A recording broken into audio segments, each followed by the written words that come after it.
सो 20,000 के बजट के अंदर में ना मार्केट भाई साहब इस टाइम पे बिल्कुल ऊपर आ चुका है। और 20,000 भी नहीं, आज जिस फोन के बारे में बात करने वाले 17-18 हजार में ऐसी वैल्यू दे देगा ना आपको, वो शायद 25-30 हजार वाले फोन भी नहीं देंगे। तो जी हाँ, यहाँ पर इस टाइम पे जो सबसे ज्यादा चर्चित फोन है ओप्पो K13, उसके बारे में आज हम बात करने वाले। बहुत सारी चीजें इस फोन में अच्छी है नो डाउट, लेकिन कुछ चीजें कॉम्प्रोमाइज भी की गई हैं। अगर वो चीजें आपके लिए मैटर करती है तो शायद ये फोन आपके लिए नहीं है, लेकिन बाकी सारी चीजें क्या है, कैसा ये फोन वर्क करता है, क्या क्या चीजें मिसिंग है, सब बताएंगे A to Z। उसके लिए वीडियो को आखिर तक देखना है और चैनल को सब्सक्राइब करना है ताकि ऐसी इंटरेस्टिंग वीडियोस आपके सामने आती रहे। ना इसका बेस वेरिएंट जो है आपको 8GB रैम 128GB के साथ मिल जाएगा। वो आपको 17 से 18 हजार तक यूजुअली ऑफर्स के साथ मिल जाता है एंड ऑफर्स सभी बैंक पे रहते हैं। और इसके बेस वेरिएंट में भी आपको UFS 3.1 की स्टोरेज देखने को मिलती है। तो शुरुआत हमने कर दी है इसके तगड़े फीचर्स के बारे में, लेकिन उससे पहले बॉक्स कंटेंट के बारे में बात करें तो आपको टाइप A चार्जर मिल जाता है, type A to type C cable मिल जाती है, केस भी आपको ब्लैक वाला मिल जाता है। तो उसके बाद जो पहली चीज आप ऑब्जर्व करोगे फोन में ना, वो है इसकी बिल्ड क्वालिटी। देखो, बिल्ड क्वालिटी इसका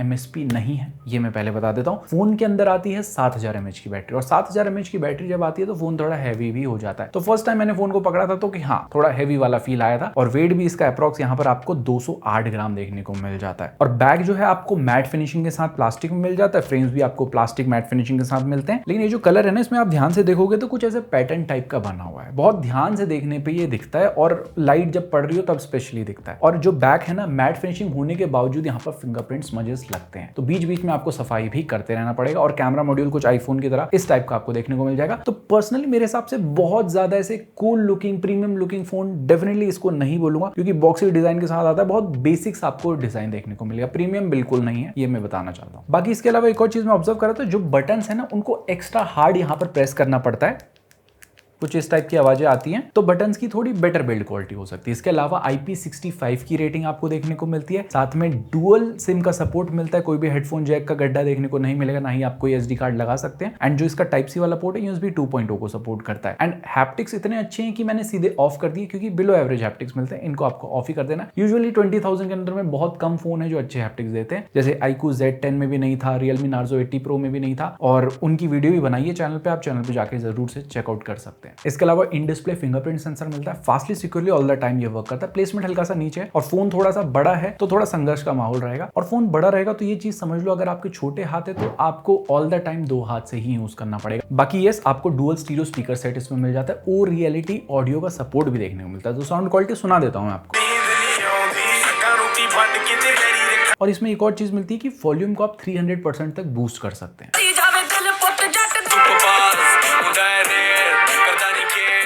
तो देखो, साउंड क्वालिटी अच्छी मिल जाती, लाउड भी है, लेकिन वो बेसनेस जो रहती है ना, बेस थोड़ा बहुत वो मिसिंग लगेगा। लेकिन ओवरऑल स्टीरियो स्पीकर सेट मिल रहे हैं इस प्राइस रेंज में, उसकी आपको सराउंड साउंड वाला इफेक्ट वो जो है वो तगड़ा आपको देखने को मिल जाएगा। देखो, डिस्प्ले आपको बड़ी यहाँ पर फुल HD प्लस वाली एमोलेड डिस्प्ले देखने को मिल जाती है। फ्लैट डिस्प्ले है तो आपको टेम्पर्ड ग्लास वगैरह भी मिल जाएंगे। अभी तक जितना मैंने फोन को यूज किया विदाउट टेम्पर्ड ग्लास यूज किया है, बट स्टिल थोड़े स्क्रैचेस वगैरह आ गए हैं। बट मैं आपको बोलूंगा हमेशा टेम्पर्ड ग्लास के साथ ही यूज करने का, extra layer of protection definitely होनी चाहिए हर चीज में। जिस तरह से हम आपको बताते हैं ऐसे अच्छे अच्छे डिवाइस के बारे में सारी चीजें, एक एक्स्ट्रा लेयर ऑफ प्रोटेक्शन दे रहे हैं आपको बुरे डिवाइस से, मेक श्योर करना है उस चीज के लिए आपको चैनल को सब्सक्राइब भी करना है। बट यहाँ पर डिस्प्ले प्रोटेक्शन कौन सी यूज की गई है वो उसके बारे में कहीं पे भी कुछ मेंशन नहीं है। तो आई होप सो कि बहुत बेसिक सी ही यहाँ पर डिस्प्ले प्रोटेक्शन यूज की गई होगी। जब कोई मेंशन नहीं करता तो हम वही एज्यूम करते हैं। लेकिन एक चीज आ जाती है, ये डिस्प्ले एमोलेड है, स्टिल HDR कंटेंट को सपोर्ट नहीं करती है। तो नेटफ्लिक्स में आपको HDR का सर्टिफिकेशन नहीं मिलेगा, लेकिन वाइडबैंड L1 का सर्टिफिकेशन मिलता है। और यूट्यूब में भी 2160p @ 60 FPS वाली वीडियो इसमें चल जाती है फ्लॉलेसली। तो अगर आप लोग कंटेंट में HDR बहुत सारे लोग देखते हैं, कितने लोग देखते हैं मेरे को जानना है। आई नो कि बहुत कम ही लोग होंगे जो HDR कंटेंट देखते होंगे। किनके लिए ये चीजें मैटर करती है, कमेंट सेक्शन में जरूर बताना। बाकी इसके अलावा यहाँ पर जितना भी हमने कंटेंट वगैरह देखा, देखो भाई साहब, एमोलेड डिस्प्ले है तो कलर्स वगैरह अच्छे मिल जाते हैं, व्यूइंग एंगल्स अच्छे मिल जाते हैं, डीप ब्लैक्स अच्छे मिल जाते हैं। ओवरऑल देखने का एक्सपीरियंस आपका कंटेंट वगैरह का वो सही रहेगा। एक चीज थोड़ी और बेटर हो सकती है कि यहाँ पर बेजल्स थोड़े कम हो सकते थे। आप बेजल्स देखोगे तो यहाँ पर साइड से थोड़े कम है, लेकिन चिन बहुत बड़ा हो जाता है। लेकिन ओवरऑल ना थोड़ा बेजल कम होना चाहिए था। जैसे हमने इसे iQOO Z10 के साथ कंपेयर किया, अंडर 20,000 में भी आता है वो फोन, तो आप देख सकते हो काफी यहाँ पर आपको मार्जिनल डिफरेंस दोनों में देखने को मिल जाएगा। इसके अलावा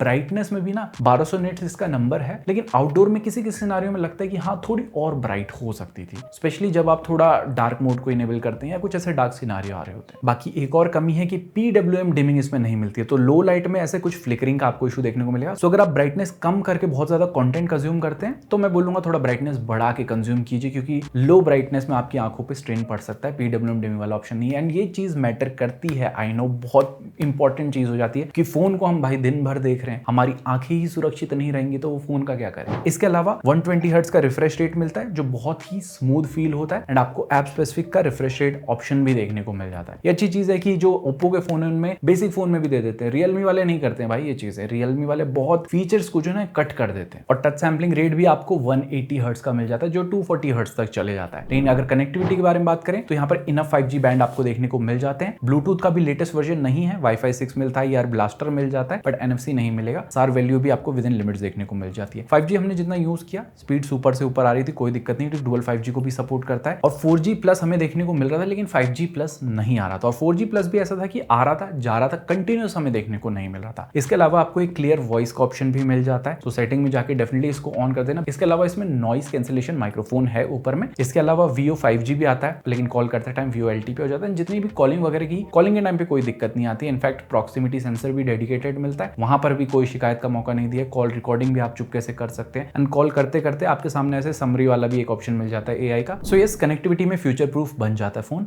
और एक और चीज जो इसकी MSP बन जाती है फोन की, वो है इसका सॉफ्टवेयर एक्सपीरियंस। देखो, colour operating system based on Android 15 आपको देखने को मिल जाता है। कंपनी ने प्रॉमिस किया 2 मेजर अपडेट प्लस 3 साल के सिक्योरिटी पैच मिलेंगे, और ये लोग रेगुलर हैं अपडेट के मामले में। और एक और चीज में रेगुलर है कि बजट फोन आ रहा है तो देखो भाई साहब, एक बात पकड़ के चलनी पड़ेगी, ब्लोटवेयर्स और एडिशनल एप्स आपको देखने को मिलेंगे। सो स्टार्टिंग में हमें 21 ब्लोटवेयर कुछ देखने को मिले थे, जिसमें hot app and hot games भी थे। सभी को आप डिसेबल कर सकते हो, लेकिन जब फोन को फर्स्ट टाइम बूट करोगे तो मैं आपको एक एडवाइस करता हूं कि इन सेटिंग्स को ऑफ कर देना। Specially global search, auto update, app market, lock screen, magazine, इन सबको ऑफ करोगे ना तो फालतू के नोटिफिकेशन बाद में देखने को नहीं मिलेंगे, क्योंकि ये बाय डिफॉल्ट शुरू में लोग एक्साइटेड में yes yes yes yes yes, हाँ हमें सब मंजूर है, हमें गुलामी मंजूर, सब चीज ओके दबा देते हैं बिना पूछ पड़े। लेकिन अगर बाद में नहीं देते हो ध्यान तो आपको कुछ नोटिफिकेशन को डिसेबल कर देना है, जैसे ऐप मार्केट के, इंटरनेट के, थीम स्टोर के, क्योंकि मेजॉरिटी इनके ही फालतू नोटिफिकेशन आते हैं। और अगर आप ऐप ड्रॉअर में जाके कुछ सर्च करते हैं, यहाँ पर आपको वेरियस रिकमेंडेशन भी आ जाता है, अगर आपने जो सर्च नहीं किया उसका भी, तो आपको यहाँ पर जो है सेटिंग्स में जाके जस्ट ग्लोबल सर्च को ऑफ कर देना है। देन आपको 128 GB में से इतना कुछ स्टार्टिंग में फ्री मिलेगा। देन आपको लुक वगैरह के मामले में पता ही, बिल्कुल ऑक्सीजन OS जैसा ही लुक देखने को मिल जाता है, तो काफी फ्यूचरिस्टिक सा मॉडर्नाइजेशन वाला आपको डिजाइन देखने को मिलेगा। एंड फीचर्स भी भाई साहब भर भर के सारे देखने को मिल जाते हैं। स्पेशली आपको यहाँ पर ऐप लॉक मिलता है, डुअल ऐप मिल जाता है, इंटरनेट स्पीडोमीटर मिल जाता है, ऑलवेज ऑन डिस्प्ले के यहाँ पर ऑप्शन है, लेकिन सीमलेस वाले नहीं है। सो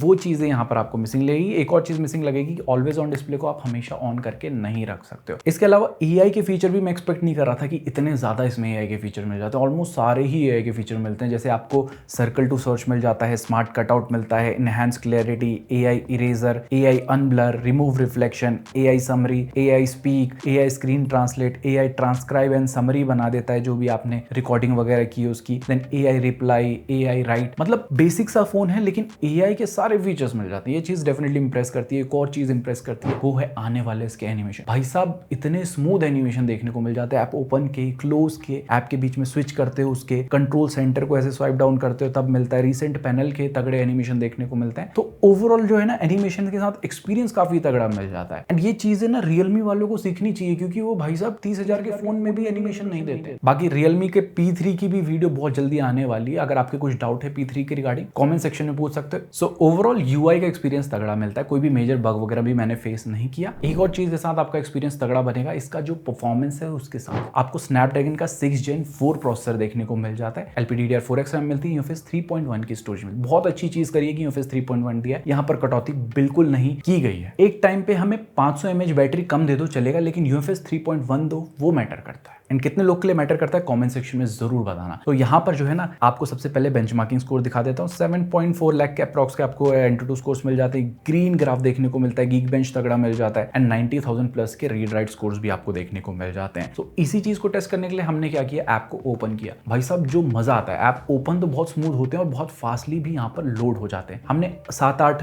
ऐप्स खोले, उसके बाद हमें लगा थोड़ा सा यहाँ पर स्लो होगा, लेकिन नहीं, तब भी यहाँ पर ये अच्छे से सारे ऐप्स को ओपन कर रहा था। और इस चीज के बाद हमने हमने टेस्ट किया इसका रैम मैनेजमेंट, और रैम मैनेजमेंट में इसने भाई साहब 10 के 10 ऐप को बैकग्राउंड में रखा था। सो आपका day to day task multitasking भाई साहब बहुत स्मूथ तरीके से करवा देगा। ऐसा बिल्कुल फील नहीं होने देगा कि 17-18 हजार वाला फोन है। अब इसको एक लेवल हम और टेस्ट कर रहे थे, यहाँ पर शटर स्पीड हमने टेस्ट करी। आप देख सकते हो कितने बैक टू बैक हमने फोटोज खींची। स्टिल यहाँ पर ये जो है ना बहुत ही अच्छे से हैंडल कर रहा है। हाँ, थोड़ा सा कभी जो बहुत ज्यादा फोटोज खींचने के बाद मिनिमाइज करोगे तब हल्का सा ऐसे एनिमेशन में लैग देखेगा, लेकिन यूजुअली ये सिनेरियो होता नहीं है। ये हम टेस्टिंग करते हैं एक्सट्रीम, और कैमरा ऐप को यूज करने के बाद मिनिमाइज भी किया, दोबारा से ओपन वगैरह किया। आप देख सकते हो कितना जल्दी जल्दी कर रहे हैं। और एक फोन है मोटोरोला H60 फ्यूजन, जिसमें भाई साहब कैमरा ओपन करते ही बोल देता है कि ना, हमसे ना हो पाई, हम कर ही नहीं पाएंगे। उस वीडियो को नहीं देखिए तो जरूर से जाकर उस वीडियो को चेकआउट करना है अगर H60 फ्यूजन लेने का सोच रहे हो।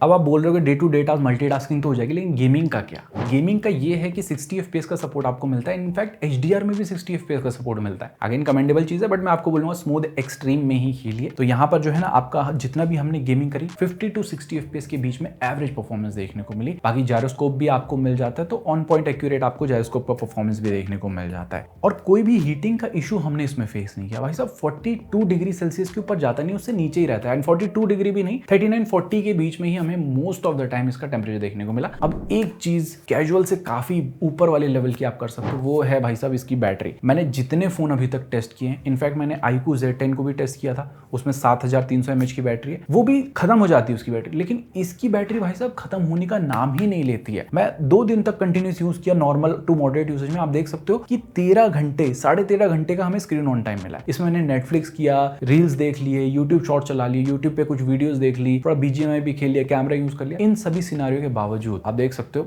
काफी तगड़ा बैटरी बैकअप देखने को मिला। और जितना भी मैंने यूज किया ना, ये 5G पे किया, वाईफाई पे नहीं किया है। और मैं जितने भी टेस्ट करता हूँ बैटरी के, वो 5G पे ही करता हूँ, ताकि आपको एक्चुअल फिगर पता चल सके, क्योंकि सब वाईफाई यूज नहीं करते हैं, आई नो, उसी हिसाब से हम टेस्टिंग करते हैं। बाकी इसके अलावा 5G पे भी ओवरनाइट जस्ट 2% का बैटरी ड्रेन होता है, वहां पर भी कोई इशू नहीं है। और 80 वॉट का चार्जर इन द बॉक्स मिल जाता है। इस रेंज में 80 वॉट मिल रहा है, और महज आपके 60 मिनट्स में फुल चार्ज भी कर देता है। सो यस, तगड़ा बैटरी बैकअप आप इससे एक्सपेक्ट कर सकते हैं। 2 से ढाई दिन आराम से चलेगा अगर आप नॉर्मल यूसेज करते हो। अब यूजुअली ऐसा होता है कि बजट फोन है, कैमरा पे ज्यादा ध्यान नहीं दिया जाता, लेकिन यहाँ पर कैमरा की कहानी अलग है। आपको सेंसर जो है 50 मेगापिक्सल का मेन मिल जाता है, और फ्रंट में आपको 16 मेगापिक्सल का शूटर देखने को मिल जाता है। सो सबसे पहले बात करें फ्रंट कैमरा के बारे में, तो यहाँ पर आपको स्किन टोन जो है ना काफी नेचुरल देखने को मिल जाती है, विद हल्का सा whitish effect. All the photos अच्छी लगती है, सोशल मीडिया रेट टाइप की आपको फोटोज यहाँ पर देखने को मिल जाएंगे। एंड ओवरऑल डिटेलिंग भी फोटोज में आपको अच्छी देखने को मिल जाती है। HDR भी ये यहाँ पर बैलेंस कर लेता है, नॉर्मल एंड पोर्ट्रेट दोनों ही मोड में। एंड पोर्ट्रेट मोड में यहाँ पर ना एज डिटेक्शन भी ठीक ठाक हो जाता है। बाकी ये कुछ सैंपल्स हैं, आप लोग बताओ कि आपको कैसी लगी फोटोज। एंड ये कुछ लो लाइट के सैंपल्स हैं, यहाँ पर भी ठीक ठाक ये परफॉर्म करता हुआ मिलता है। अगर बात करें बैक कैमरा में, तो यहाँ पर जो है ना close to natural skin tone रहती है, लेकिन हल्का सा वार्मनेस रहता है फोटो में, विद यहाँ पर आपको हल्का सा whitish skin tone again photos में देखने को मिलेगा। यहाँ पर फोटोज अच्छी लगेंगी, कुछ लोग को एकदम सोशल मीडिया रेट टाइप की वैसी फोटोज मिल जाएंगी। बाकी डिटेलिंग भी अच्छी है फोटोज में। ये कुछ सैंपल्स हैं अलग अलग लाइटिंग सिनेरियो में, तो आपको एक आइडिया मिल जाएगा। बाकी मेन से आप 2x डिजिटली जूम के साथ फोटोज क्लिक कर सकते हैं, उसमें डिटेलिंग ठीक ठाक आ जाती है। एंड मैक्सिमम जूम भी अप टू 10x तक यहाँ पर हो जाता है। एंड बात करें HDR की, तो यहाँ पर ये 1x एंड 2x दोनों में ही HDR को बैलेंस कर लेता है। एंड इवन पोर्ट्रेट मोड में भी आपके पास यहाँ पर 1x एंड 2x का ऑप्शन है, दोनों में ही HDR को ये बैलेंस कर लेता है। और ये कुछ फोटोज पोर्ट्रेट मोड के 2x वाली हैं, तो अच्छा खासा आपको यहाँ पर बोके इफेक्ट भी देखने को मिल जाता है। लेकिन थोड़ा सा यहाँ पर ना एज डिटेक्शन में काम करने की जरूरत है, यहाँ प्रॉपरली कभी कभी नहीं करता है, तो ये चीजें फिक्स होनी चाहिए सॉफ्टवेयर अपडेट के साथ। बाकी यहाँ पर भी स्किन टोन जो है ना आपको हल्का सा व्हाइटिश साइड में ही देखने को मिल जाता है। बाकी लो लाइट में जो है ना यहाँ पर फोटोज इतनी अच्छी नहीं आती है, बिलो एवरेज में बोलूंगा फोटोज यहाँ पर देखने को मिल रही थी। ये कुछ सैंपल्स हैं जो हमने लाइटिंग बहुत जब डार्क सिनेरियो था तब ली थी। आप देख सकते हो एक्स्ट्रा ही व्हाइट कर दिया है, एंड ब्लर टाइप भी ये कर देता है, फोकस भी सही से नहीं कर पाता है। तो ओवरऑल लो लाइटिंग में यहाँ पर फोटोज अच्छी आपको देखने को नहीं मिलेंगी। बाकी कोई भी अल्ट्रा वाइड यहाँ पर आपको देखने को नहीं मिलता है। अगर बात करें वीडियो की, तो यहाँ पर फ्रंट से आप फुल HD 30 FPS पे वीडियो रिकॉर्ड कर सकते हैं, बट स्टेबल वीडियो नहीं आती है। मौसम तो ऐसा हो रहा है कि दिल गार्डन गार्डन हो रहा है,